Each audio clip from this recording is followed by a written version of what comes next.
Saules aptumsums.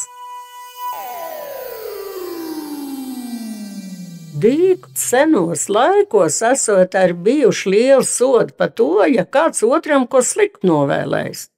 Ja tas sliktums netīšām piepildījies, tad to ļaunvēlētāji varējuši pazudināt.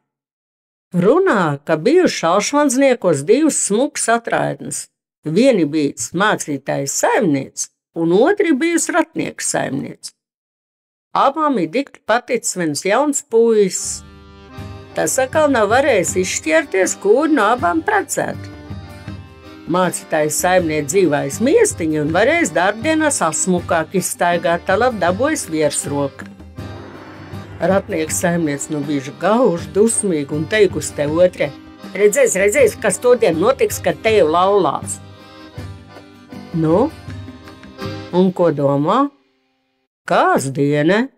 Taisn tajā laika, kad puišam mācītājs saimnieks jāiet baznīcā laulāties, paliek tumšs.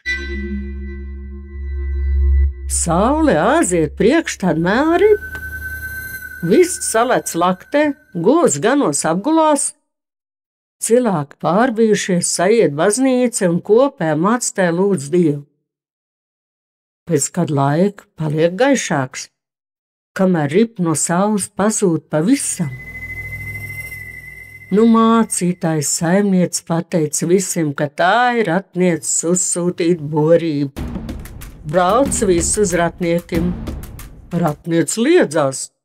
Tiesas kunga atrun vecs mēlu podu bez dubena.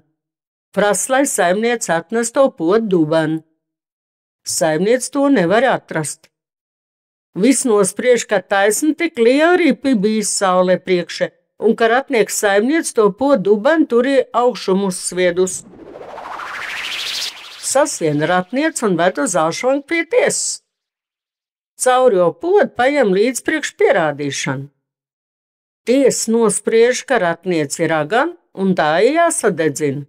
Saveduši ap šmalku un sadedzinājuši ar. Tā redz.